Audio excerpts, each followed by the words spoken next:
بسم الله الرحمن الرحيم. والفجر وليال عشر والشفع والوتر والليل إذا يسر هل في ذلك قسم لذي حجر ألم تر كيف فعل ربك بعاد إرم ذات العماد التي لم يخلق مثلها في البلاد وثمود الذين جابوا الصخر بالواد وفرعون ذي الأوتاد الذين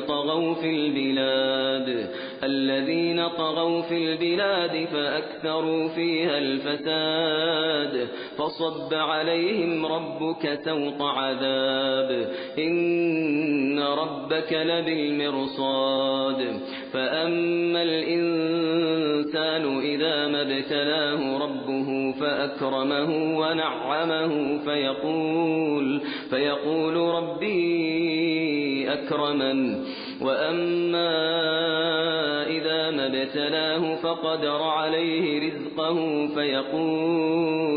فيقول ربي أهانن كلا بل لا تكرمون اليتيم ولا تحاضون على طعام المسكين وتأكلون التراث أكلا لما وتحبون المال حبا جما كلا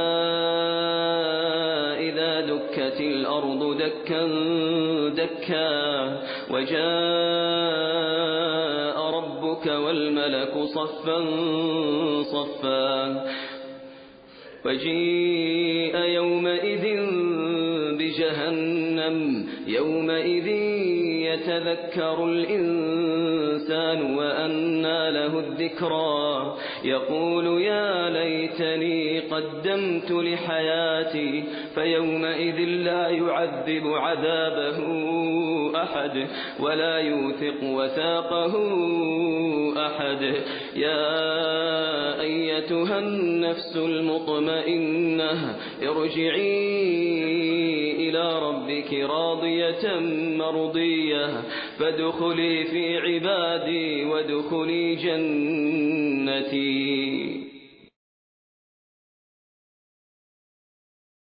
اعوذ بالله من الشیطان الرجیم. بسم الله الرحمن الرحیم. کلا اذا دکت الارض دکا دکا و جاء ربک والملک صفا صفا و جیء یومئذ بجهنم یومئذ یتذکر الانسان و انى له الذکری یقول یا لیتنی قدمت لحیاتی فیومئذ لا یعذب عذابه احد ولا یوثق وثاقه احد.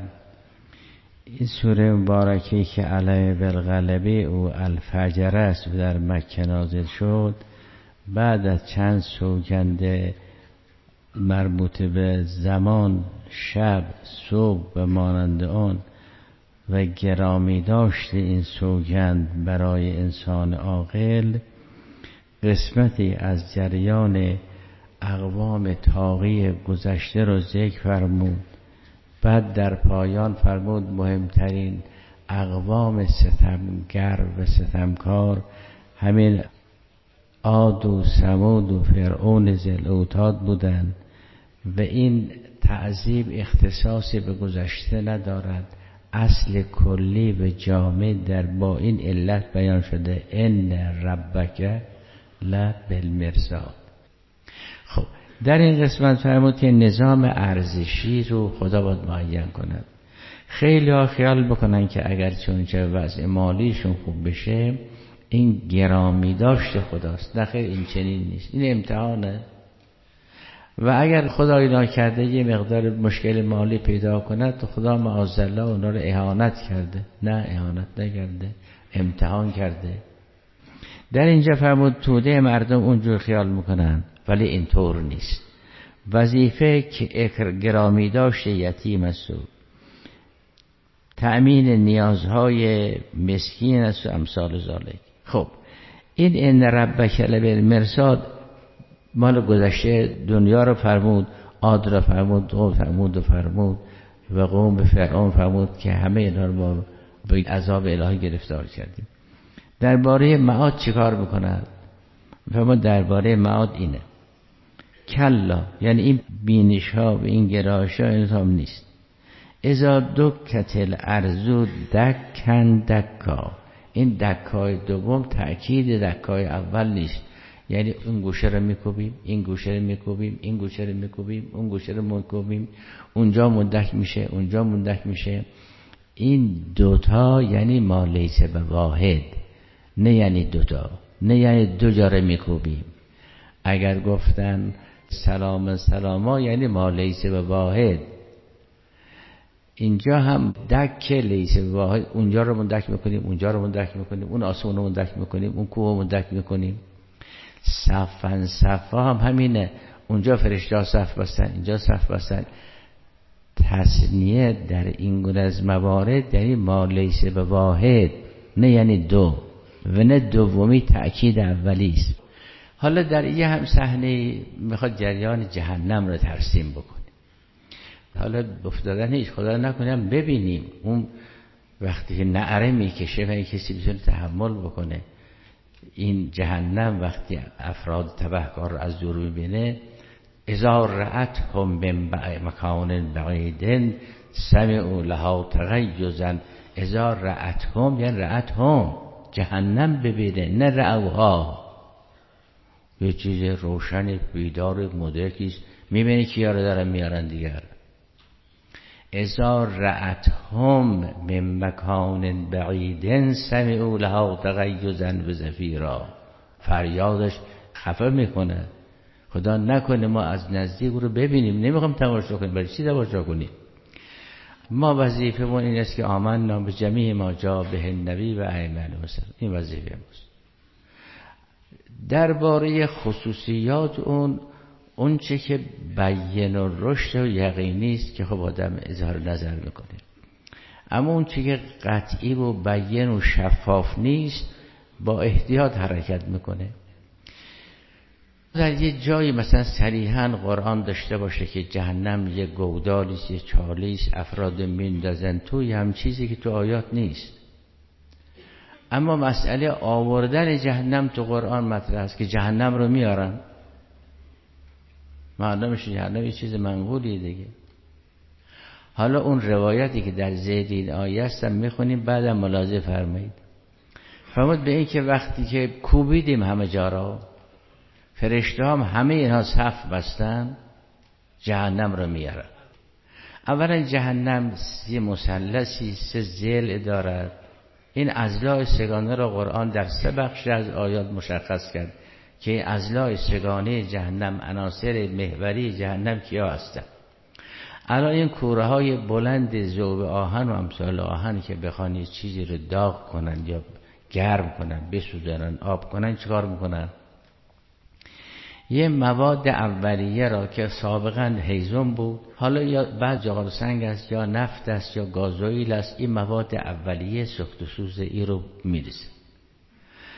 بعد یه چیزی که آتش زنه است، حالا مواد TNT که با او این مواد آماده مشتعل میشه، این رو میریزن، این کوره مشتعل میشه. این دو.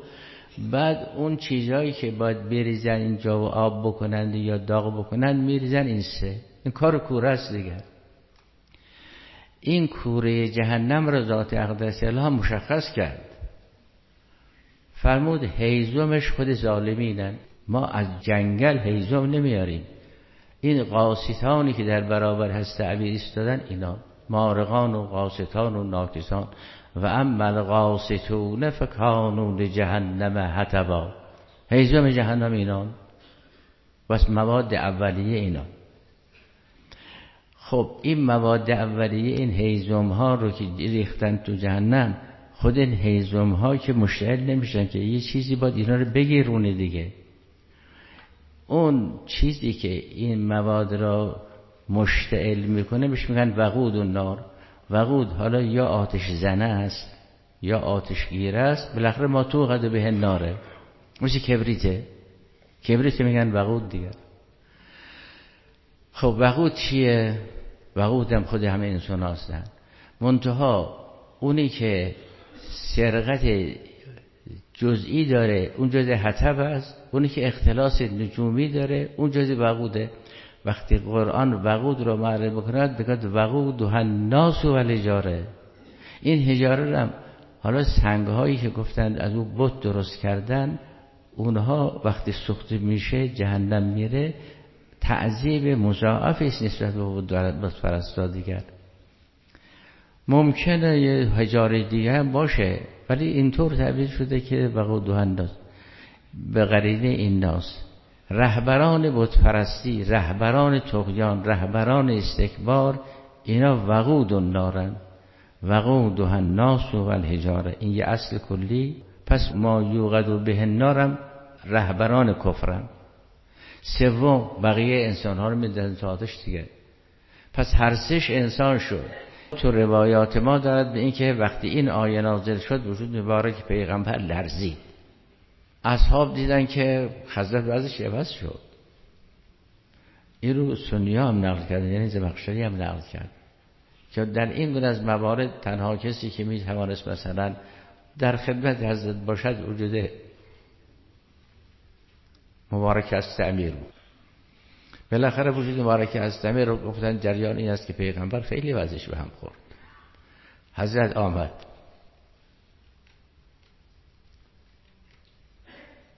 پیغمبر رو بغل کرد، بوسید، ارشد چیه؟ بود آیه نازل شد جهنمیه. حضرت ارشد کی رو میاره؟ آخه جیه مبنی مفعول دیگه. همون چند هزار فرشته زمامش میکشن میاره.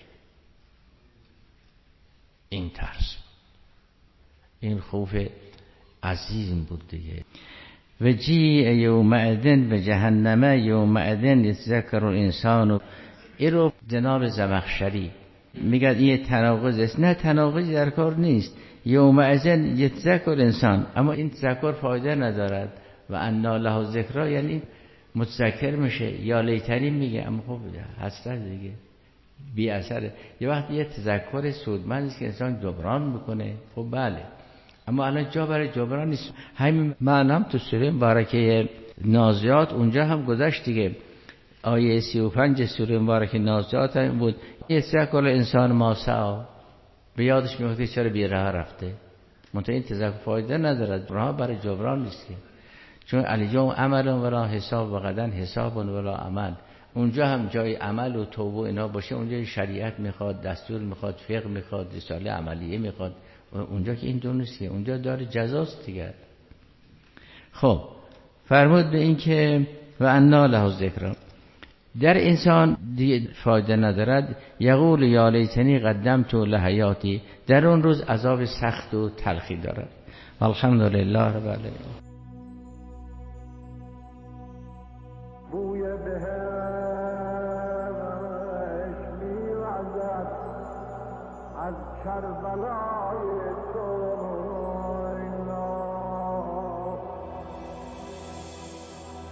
بوی بهش میوزد از کربلای تو.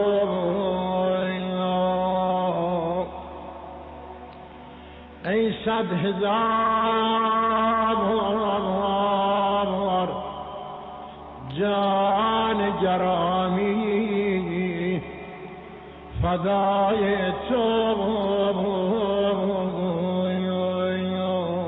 السلام عليك يا وارث آدم صفوة الله. السلام عليك يا وارث نوح النبي الله. السلام عليك يا وارث إبراهيم خليل الله. السلام عليك يا وارث موسى كليم الله. السلام عليك يا وارث عيسى روح الله. السلام عليك يا وارث محمد محمد حبيب الله. السلام عليك يا وارث أمير المؤمنين عليه السلام. السلام عليك يا ابن محمد المصطفى. السلام عليك يا ابن علي المرتضى. السلام عليك يا ابن فاطمة الزهراء. السلام عليك يا ابن خديجة الكبرى. السلام عليك يا ثار الله وابن ثاره والوتر الموتور. أشهد أنك قد أقمت الصلاة وآتيت الزكاة وأمرت بالمعروف ونهيت عن المنكر وأطعت الله ورسوله حتى أتاك اليقين. فلعن الله أمة قتلتك ولعن الله أمة ظلمتك ولعن الله أمة سمعت بذلك فرضيت به. يا مولاي يا أبا عبد الله، أشهد أنك كنت نورا في الأصلاب الشامخة والأرحام المطهرة، لم تنجسك الجاهلية بأنجاسها ولم تلبسك من مدلهمات ثيابها. وأشهد أنك من دعائم الدين وأركان المؤمنين. وأشهد أنك الإمام البر التقي الرضي الزكي الهادي المهدي.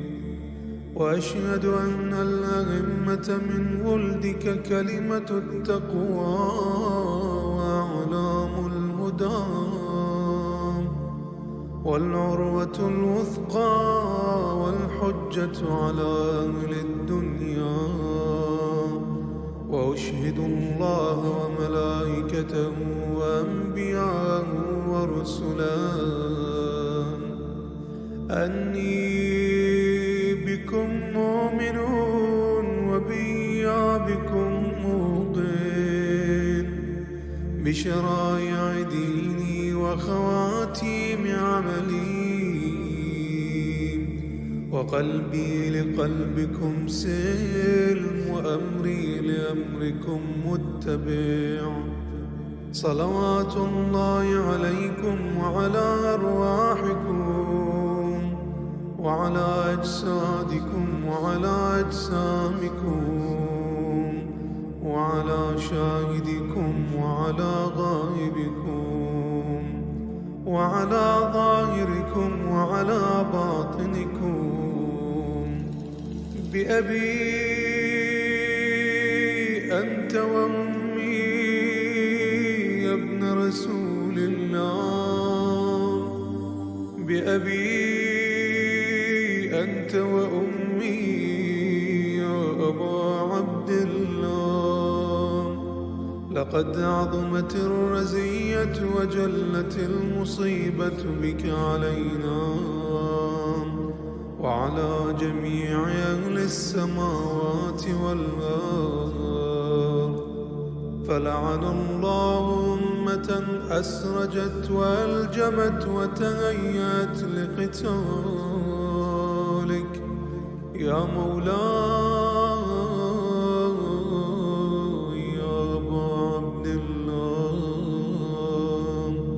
قصدت حرمك وأتيت إلى مشهدك. أسأل الله بالشأن الذي لك عنده وبالمحل الذي لك لدي أن يصلي على محمد وآل محمد وأن يجعلني معكم في الدنيا والآخرة.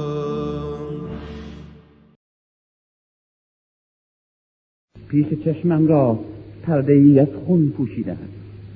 صحرای سوزانی را می نگرم با آسمانی به رنگ شرم و خورشیدی کبود و گدازان و هوایی آتش‌ریز و دریای رملی که افق در افق گسترده است. جویباری کفالود از خون تازه‌ای که می جوشد و گام به گام هم سفر فرات است و شمشیرها از همه سو کشیده و تیرها از همه جا رها و خیمه ها آتش زده و رجال در اندیشه غارت و کینه ها زبان کشیده و دشمن همه جا در کمین و دوست بازیچه دشمن و هوا تفدیده و قربت سنگین و زمین شورزاری بی حاصل و شنها داغ و تشنگی جون گزا و دجله سبز دور و فرات سیاه مرز کین و مرگ در اشغال خصومت جاری. و می ترسم در سیمای بزرگ و نیرومند او بنگرم، او که قربانی این همه زشتی و جهل است. به پاهایش می نگرم که همچنان استوار و صبور در خون ایستاده و این تن صدها ضربه را همچنان به پا داشته. ترسان و مرتعش از هیجان نگاهم را بر روی چکمه ها و دامن ردایش بالا می برم. اینک دو دست فرو افتاده، دستی بر شمشیری که به نشانه شکست انسان فرو می افتد، اما پنجه های خشمگینش با تعصبی بی حاصل می کوشد تا هنوز هم نگاهش دارد. جای انگشتان خونین بر قبضه شمشیری که دیگر افتاد.